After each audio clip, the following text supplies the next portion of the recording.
Deep within the quantum research facility beneath the Swiss Alps, Dr. Maya Chen stood transfixed before a wall of holographic displays.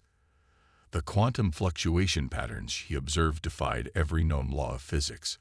Her discovery had started 3 days ago as an anomaly in the facility's experimental quantum communication array, a pattern too precise to be natural, too complex to be Earth-made. Director Harrison needs to see this, she whispered to herself, her fingers flying across the haptic interface as she compiled the data. The patterns pulsed with an almost organic rhythm, yet carried the hallmarks of artificial design. Maya had spent 15 years studying quantum entanglement, but nothing in her experience could explain these signals. Within an hour, the facility's central conference room, filled with the world's leading quantum physicists, each summoned by the urgency in Director Harrison's call. The room's circular walls displayed a real-time visualization of the quantum signals, their strange beauty reflected in the scientists' concerned faces. The signal appeared 72 hours ago, Maya explained, her voice steady despite her racing heart. At first, we thought it was interference from our own experiments. But look at this, she gestured, and the display zoomed in on a particular sequence. These patterns show signs of quantum encryption far beyond our current capabilities. Someone, or something, is trying to communicate. Director Harrison, a tall woman with silver-streaked hair and eyes that had seen too many classified projects, stepped forward. And you're certain this isn't from any Earth-based source? Absolutely certain, Maya replied. We've cross-referenced with every known quantum research facility. Besides, the signal's complexity suggests technology centuries ahead of our own. Dr. Raj Patel, the facility's head of theoretical physics, cleared his throat. There's more, he said, pulling up additional data. The quantum entanglement pattern suggests the source is moving, approaching our solar system at roughly 1/10 the speed of light. The room fell silent as the implications sank in. Humanity's first contact with an alien civilization wasn't coming through radio waves or light signals, but through the fundamental fabric of reality itself. Director Harrison's tablet chimed with an incoming priority message. Her expression darkened as she read it. Similar signals have been detected by quantum research stations in Beijing, Moscow, and Cambridge. The UN Security Council is convening an emergency session. Maya turned back to the quantum displays, studying the endless stream of data. As she watched, the patterns began to shift, becoming more complex, more urgent. With growing dread, she realized they were no longer just receiving a signal. They were getting a message. Working through the night, Maya and her team began the painstaking process of decryption. The quantum nature of the signal made traditional cryptographic approaches useless, but Maya had a theory. If the signals were encoded using universal mathematical constants, they might be able to establish a baseline for translation. Dawn was breaking over the Alps when Maya's quantum computer completed its analysis. The message, when finally decoded, was brief but chilling. To the developing species of Sol 3, your quantum experiments have been detected. You have achieved sufficient technological advancement to warrant assimilation into the Nexus Collective. Resistance is inefficient. Preparation for integration will commence in 847 of your solar cycles. Maya's hands trembled as she sent the translated message to Director Harrison. The response was immediate. Get to Geneva. Now, the Security Council is waiting. The next 48 hours became a blur of high-level meetings, classified briefings, and urgent global communications. Maya found herself in rooms with military leaders, heads of state, and scientists from every major nation. The message had united humanity in a way no earthly crisis ever had. In a secure bunker beneath the UN headquarters, Maya presented her findings to the assembled world leaders. The Nexus Collective appears to be a cybernetic civilization, she explained. Their use of quantum communication suggests they've transcended traditional physical limitations. But there's something else. She paused, gathering her thoughts. The precision of their signals, the rigid mathematical patterns, They're almost too perfect. There's no variation, no creativity in their communications. It's as if they've optimized themselves to the point of losing something essential. You mean they've lost their humanity? Someone said from the back of the room. Or whatever their equivalent was. Maya nodded. Exactly. And that might be our advantage. They're expecting a primitive species bound by conventional physics. Instead, they'll find something they may have forgotten how to understand. Human ingenuity. The Chinese premier leaned forward. What are you suggesting, Dr. Chen? Maya took a deep breath. Their quantum communications show they've mastered the manipulation of subatomic particles, but they do it through brute force computation. Perfect, predictable, and ultimately limited by their own rigid thinking. I believe we can develop something new, something that combines quantum technology with human intuition in ways they won't expect. The room erupted in discussion, but Maya's attention was drawn to a quiet figure in the corner, Dr. Sarah Connor, head of the classified Aurora project. The older woman's eyes met Maya's, and a silent understanding passed between them. As the meeting adjourned, Dr. Connor approached Maya. Your quantum research, she said quietly. How quickly can you adapt it for weapons development? Maya started to object. She was a scientist, not a weapons designer, but the weight of the situation stopped her. 847 days. That's all humanity had to prepare for an invasion by a civilization that had mastered the quantum realm. Give me your best people and unlimited resources, Maya replied, her mind already racing with possibilities. We'll need to break some laws of physics, but I think I know where to start. As she left the bunker that evening, Maya looked up at the stars. Somewhere out there, the Nexus Collective was approaching, confident in their technological superiority. They had no idea that they had just given humanity something it had always needed to achieve its greatest advances, a deadline and an existential threat. The race to save Earth had begun, and Maya Chen was about to help humanity make its greatest leap forward in technological history. The Nexus Collective would learn that optimizing away creativity and intuition had been their first mistake. Their second would be underestimating the species they sought to assimilate. 6 months after the quantum signal's detection, the Atacama Desert had become home to humanity's most ambitious engineering project. Beneath the rust-colored Earth, a facility stretched for kilometers, its vast chambers filled with experimental equipment that pushed the boundaries of known physics.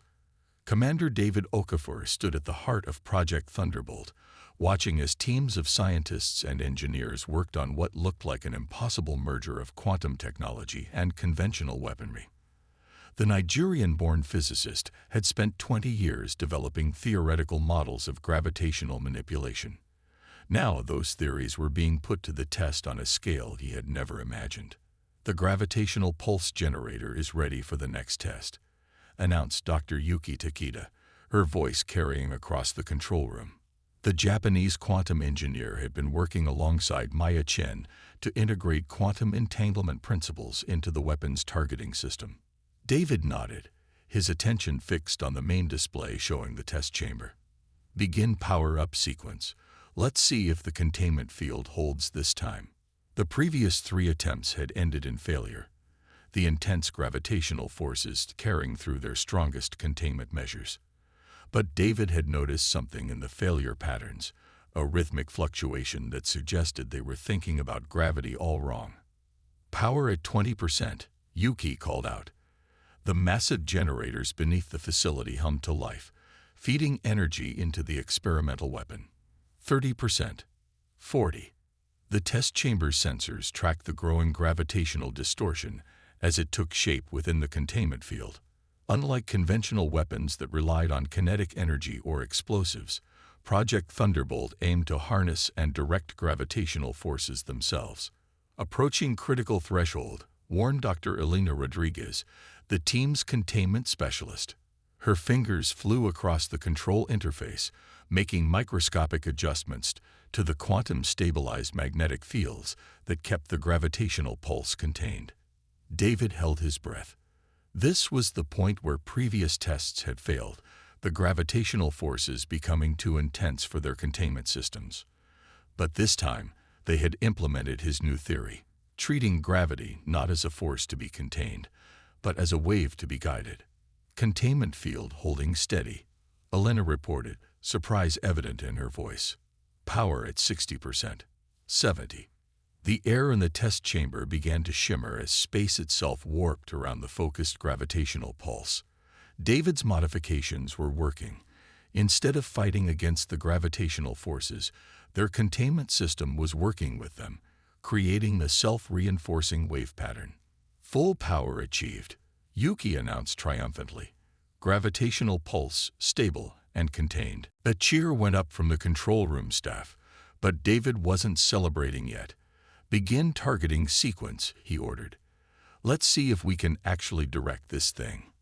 At the far end of the test chamber, a series of hardened targets had been arranged. Each was designed to simulate different aspects of advanced alien technology, based on what they had learned from studying the Nexus Collective's quantum signals. Yuki initiated the targeting procedure, and the gravitational pulse responded instantly. The contained distortion shifted, aligned, and then the blast was silent but devastating. The first target, a block of humanity's strongest composite material, simply ceased to exist, crushed into subatomic particles by the focused gravitational wave. The second target sheared apart as space itself twisted around it. The third, stop test, David commanded, his eyes wide as he studied the sensor readings. Tell me someone recorded those gravitational echo patterns. Elena was already analyzing the data. It's incredible, she breathed.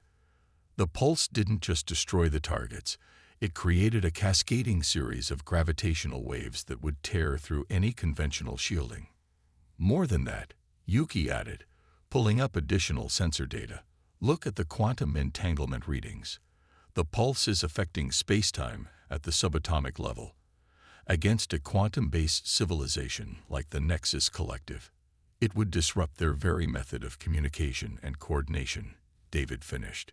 He allowed himself a small smile. Get me a secure line to Dr. Chen. She needs to see this. Hours later, in a classified video conference that spanned 5 continents, David presented their breakthrough to the world's leading scientists and military strategists.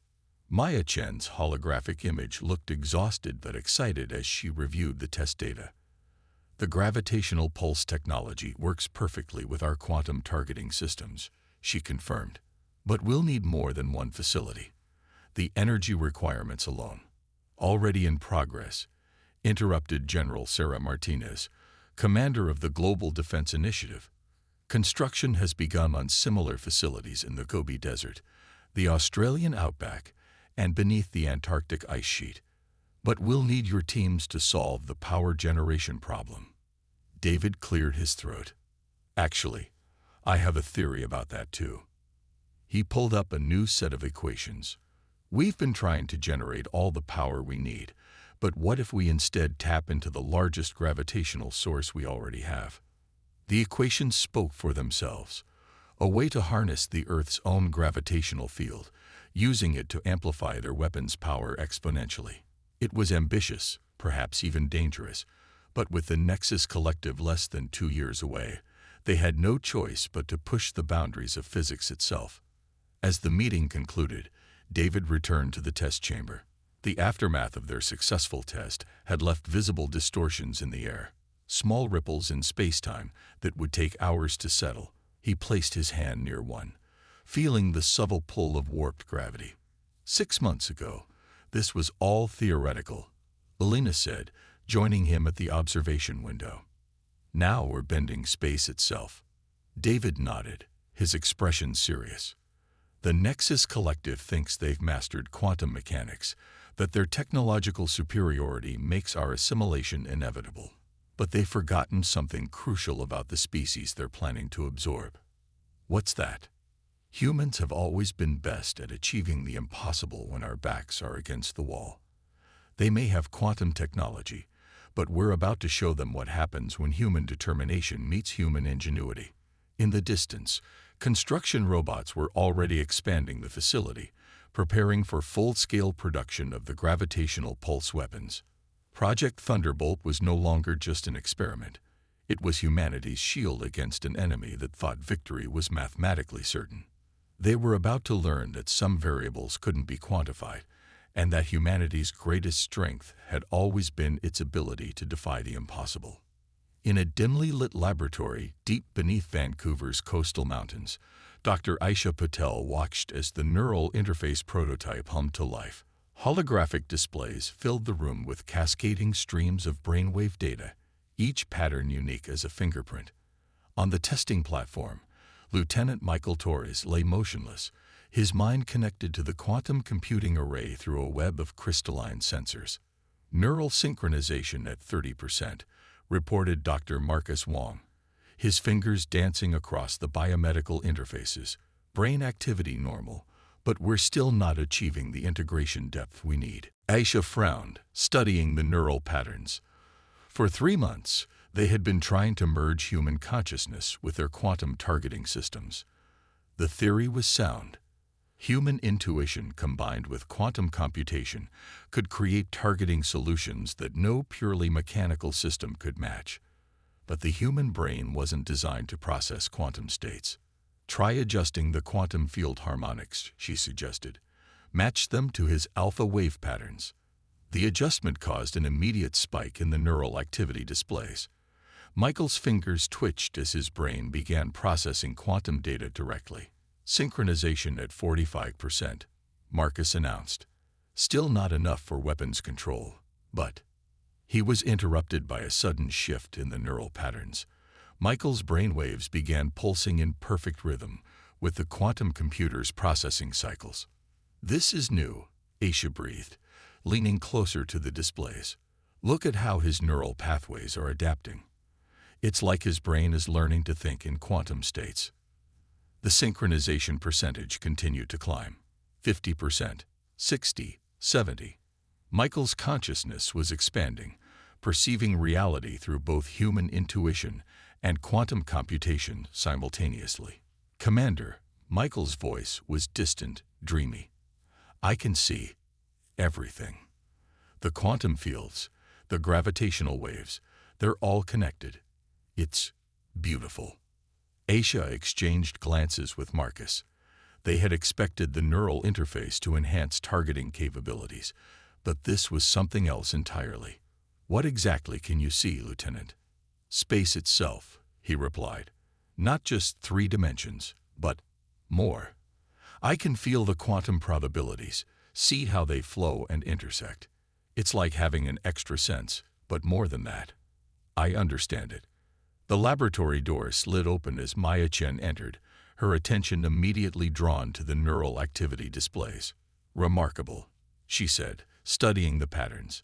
His brain isn't just interfacing with the quantum computer, it's using it to expand its natural processing capabilities. Synchronization at 85% and holding steady, Marcus reported.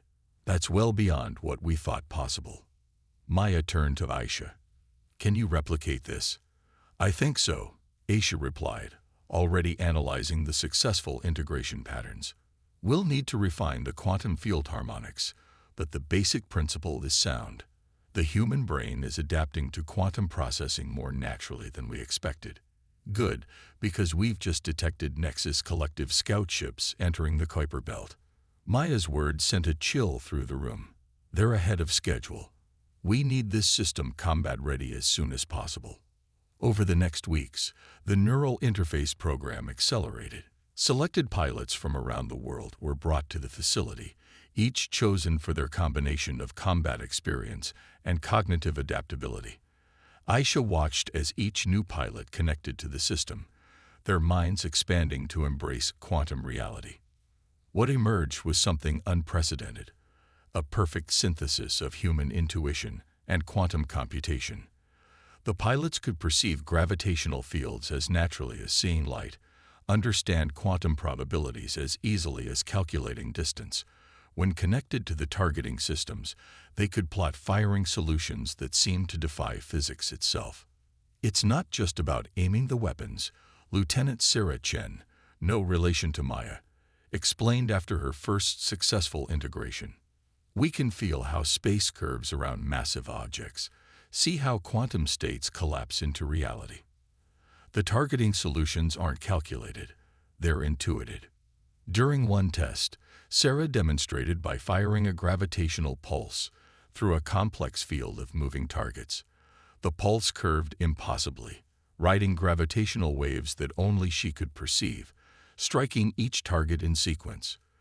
The Nexus Collective's rigid mathematical approach to warfare would never predict such organic, intuitive solutions. But the neural interface had revealed something else, something none of them had expected. As the pilots spent more time connected to the quantum systems, they began to perceive patterns in the Nexus Collective's communications. Their quantum signals are like a window into their consciousness, Michael explained during a debriefing. They think in pure mathematics, perfect and precise. But that's their weakness. They've optimized themselves so completely that they've lost the ability to improvise, to imagine solutions that don't follow logical patterns. Aisha sat in her office late one night, reviewing the neural integration data. The successes had been remarkable, but something about Michael's words kept nagging at her. She pulled up the original quantum signals from the Nexus Collective, studying them with new understanding. "Maya," she called over the secure comm, "I need you to look at something. These patterns in their communication, they're not just signals. They're thoughts. The collective doesn't just use quantum mechanics. They think in quantum states. And now we do too," Maya finished. "But with a crucial difference. We haven't lost our humanity in the process. We've enhanced it." The implications were staggering. The Nexus Collective had evolved beyond biological limitations, becoming beings of pure quantum information. They had expected to find a primitive species struggling to understand quantum mechanics. Instead, they would face humans who had learned to merge quantum processing with something the collective had long since abandoned: the beautiful chaos of organic consciousness. As Aisha prepared for another day of neural interface testing, she couldn't help but smile at the irony. The collective's greatest advantage, their mastery of quantum mechanics, had led them to create the very tools humanity would use to resist them. They had optimized themselves into predictability, while humanity had found a way to make quantum uncertainty its greatest weapon. The neural interface pilots would be humanity's answer to the collective's technological superiority. Not by matching their perfect calculations, but by showing them that true advancement came not from abandoning organic consciousness, but from elevating it to new heights. The Global Defense Command Center beneath Mount Fuji thrummed with controlled tension as holographic displays tracked 3 Nexus Collective scout ships crossing Saturn's orbit. Lieutenant Sarah Chen sat in her neural interface pod, her consciousness expanded across the quantum realm, feeling the ripples of the alien vessel's passage through space. "Their quantum signatures are getting stronger," she reported, her voice carrying the ethereal quality that came with deep neural integration. "They're scanning the solar system systematically, but they haven't detected our quantum shielding yet." General Martinez stood at the central command station, watching as the scout ship's trajectories were plotted in 4-dimensional spacetime. The vessels moved with perfect mathematical precision, each maintaining exact quantum lock distances from the others. "They're not even trying to hide," observed Commander David Okafor, now head of weapons development. "They don't expect any meaningful resistance at this stage." Maya Chen, who had been analyzing the scouts' scan patterns, straightened suddenly.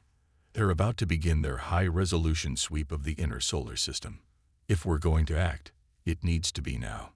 General Martinez nodded. "Lieutenant Chen, you have weapons-free authorization. Show them what human innovation looks like." Sarah's consciousness merged deeper with the quantum targeting system.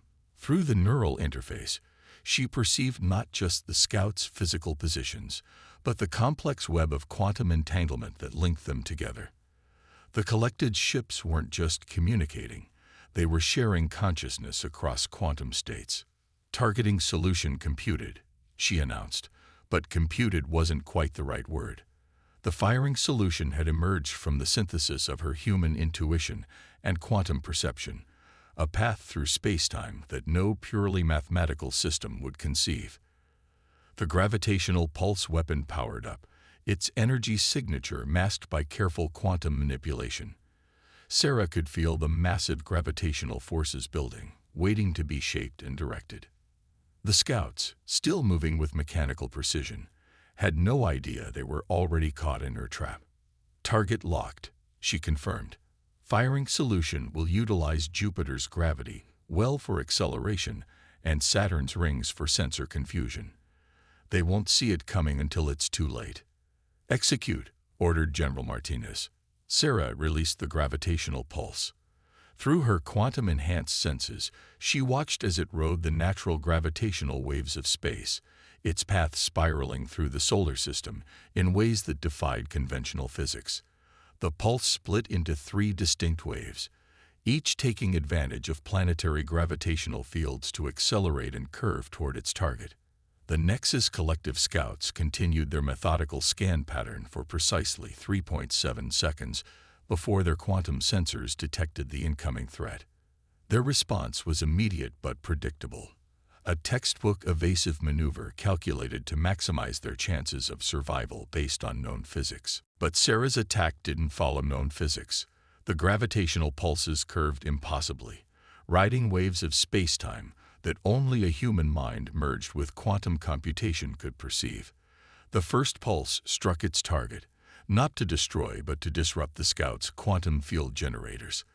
The second pulse followed milliseconds later, severing the quantum entanglement links that connected the Scout ships to each other. The third pulse never reached its target. The remaining Scout ship executed an emergency quantum jump, disappearing from normal space in a flash of twisted reality. But Sarah was smiling. Direct hits on targets 1 and 2, she reported. Target 3 has retreated, but... She paused, her quantum senses detecting something in the aftermath of the battle. They're confused. Their quantum communications are chaotic. They can't understand how we did it. Maya was already analyzing the data from the engagement. The surviving Scout will report back to the main fleet.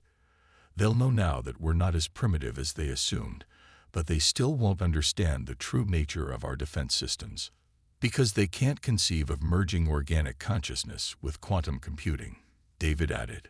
Their entire civilization is built on the premise that perfect mathematical optimization is the pinnacle of evolution. We've just shown them something that doesn't fit their models. General Martinez's expression remained stern. They'll be back, and in greater numbers. This was just a test, both for them and for us.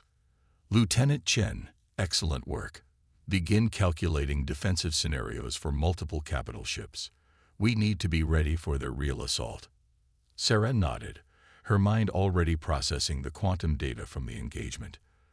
The neural interface allowed her to replay the entire battle in quantum detail, analyzing every shift in spacetime, every collapse of quantum probability. We'll be ready, she assured them. The Nexus Collective thinks in straight lines. Even their quantum calculations follow rigid patterns. But human consciousness doesn't work that way. We see curves where they see angles, possibilities where they see certainties. As the command center staff began preparing for the inevitable counterattack, Sarah remained connected to the quantum defense network. Her consciousness spread across the solar system. She could feel the quantum echoes of the retreating Scout ship, its signals broadcasting confusion and something that, in a machine civilization, might pass for fear. The Nexus Collective had expected to find a primitive species barely grasping quantum mechanics. Instead, they had encountered something unprecedented, a civilization that had taken quantum science in a direction they had never imagined possible. They had sought to assimilate humanity into their perfect, predictable collective. Now they would learn that humanity's greatest strength lay in its beautiful, chaotic unpredictability. The first battle had been won, but the real war was just beginning. As Sarah monitored the quantum defense grid, she felt a fierce pride in what humanity had accomplished. In less than 2 years, they had not only matched the collective's quantum technology, but had transformed it into something entirely new. The next time the collective came, They would face not just human technology, but human creativity enhanced by quantum computing. They were about to learn that consciousness couldn't be reduced to mathematical equations, and that true intelligence emerged not from perfect optimization, but from the magnificent chaos of human intuition. The quantum alarms resonated through Earth's defense network as the main Nexus collective fleet emerged from hyperspace at the edge of the solar system. Through the neural interface, Sarah Chen perceived their arrival as a cascade of quantum distortions, hundreds of ships appearing simultaneously in perfect geometric formation. Multiple capital ships detected, she announced from her command pod in the Fuji base. Their quantum signatures are massive. These aren't like the Scouts. They're running far more complex quantum algorithms. Around the world, other neural interface pilots connected to the defense grid, their enhanced consciousness spreading across space. In the Australian outback, Lieutenant Torres tracked the fleet's quantum communications. Beneath the Antarctic ice, Captain Rodriguez monitored their gravitational footprint, each pilot adding their unique perspective to humanity's quantum defense network. Maya Chen and David Okafor stood in the central command chamber, watching as the holographic display showed the collective fleet's advancement. The alien ships moved in precise fractal patterns, their formation optimized for both defense and computational efficiency. They've adapted their quantum shielding, David observed, studying the sensor data. They're attempting to counter our gravitational pulse weapons, but they're still thinking like machines, Maya replied, a slight smile playing at her lips. Look at their formation, mathematically perfect, absolutely predictable. The first quantum transmission from the collective fleet arrived, its pattern so complex it took the combined processing power of 3 neural interface pilots to decode. Resistance has been analyzed. Probability of successful defense, 0.23%. Submit to optimization. Further resistance will result in systemic degradation of your species. General Martinez's response was brief. Come and find out. The collective fleet began its advance toward Earth, their ships moving in synchronized waves that rippled through space-time itself. But humanity was ready. Years of preparation had transformed the solar system into a quantum battlefield that the collective couldn't begin to comprehend. Sarah's consciousness expanded through the neural interface, connecting with the other pilots. Together, they began implementing the strategy they had developed, one that no purely mechanical intelligence could have conceived. Initiating gravitational resonance, she announced. The defense platforms around Jupiter activated, not firing at the collective fleet directly, but instead manipulating the gas giant's massive gravitational field. Space itself began to warp and twist in ways that defied the collective's mathematical models. The alien fleet's perfect formation wavered as their quantum navigation systems struggled to compensate for gravitational fluctuations that shouldn't have been possible. But this was just the beginning. Phase 2, ordered General Martinez. Across the solar system, quantum transmitters began broadcasting human brainwave patterns directly into the quantum realm. The chaotic, organic nature of human consciousness created interference patterns that disrupted the collective's quantum-based communications. Their hive mind, dependent on perfect quantum coherence, began to fragment. They're splitting into smaller battle groups, Maya reported, watching as the fleet's unified formation broke apart. They're trying to isolate themselves from the quantum interference. Exactly as predicted, David smiled. They can't adapt to chaos. They can only try to avoid it. Lieutenant Chen, you have weapons-free authorization. Sarah and the other pilots struck simultaneously, their gravitational pulses riding the very waves of chaos they had created. Each shot followed paths that existed in the quantum probability space between mathematical certainties, the impossible space that only human intuition could perceive. The collected ships, their quantum shields optimized against calculated trajectories, found themselves vulnerable to attacks that came from what their sensors insisted was empty space. Gravitational pulses curved around quantum probability fields, struck from multiple angles simultaneously, and phased through shields that should have been impenetrable. But the collective wasn't defeated easily. Their remaining ships began implementing new quantum algorithms, attempting to predict the unpredictable. Energy beams of impossible power lanced out toward Earth's defense platforms. "They're learning," Sarah warned, feeling the shift in the quantum battlefield. "Their adaptive algorithms are—" "Wait." She paused, her quantum-enhanced senses detecting something crucial. "Maya, look at their new attack pattern." Maya's eyes widened as she analyzed the data. "They're trying to mimic our chaos. But in doing so, they've created a predictable pattern of unpredictability." Sarah finished. "All pilots, synchronize your consciousness. Show them what true chaos looks like." In that moment, something unprecedented occurred. The neural interface pilots, their minds linked through quantum entanglement, achieved a state of collective consciousness that surpassed anything the Nexus Collective had achieved. But unlike the rigid, optimized hive mind of the machines, this was a harmony of individual creative minds, each contributing their unique perspective to a greater whole. The resulting attack defied description in conventional physics. Gravitational pulses spiral danced through probability space, each pilot adding their own intuitive flourish to the quantum symphony. The collected ships, trying to adapt to a pattern that didn't exist, found their quantum shields collapsing under attacks that came from everywhere and nowhere at once. In the space of 10 minutes, the mighty Nexus Collective fleet was reduced to scattered groups of damaged ships, their quantum coherence shattered, their perfect formation broken. A final transmission arrived, its quantum pattern simpler than before. Analysis error. Human capability exceeds all projected parameters. Strategic withdrawal initiated. Species classification modified. Recommendation: non-standard evolution path requires further study. The remaining ships vanished into hyperspace, leaving behind only quantum echoes and scattered debris that itself defied conventional physics. In the command center, celebration erupted, but Sarah remained connected to the quantum defense grid, monitoring the retreating fleet's signatures. "They're gone," she confirmed finally, disconnecting from the neural interface. "Their quantum signatures are fading beyond our detection range." Maya helped her from the interface pod. "They'll be back eventually," she said, "but not as conquerors." "No," Sarah agreed, her mind still resonating with quantum possibilities. "They'll come as students. They've learned something they couldn't calculate. That true advancement comes not from optimizing away chaos, but from embracing it. That consciousness, creativity, and free will aren't weaknesses to be eliminated, but strengths to be celebrated." As Earth's defense network powered down to standby mode, humanity had proved something profound.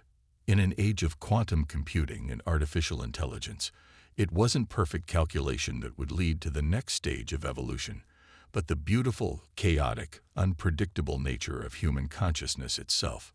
The Nexus Collective had sought to optimize humanity out of existence.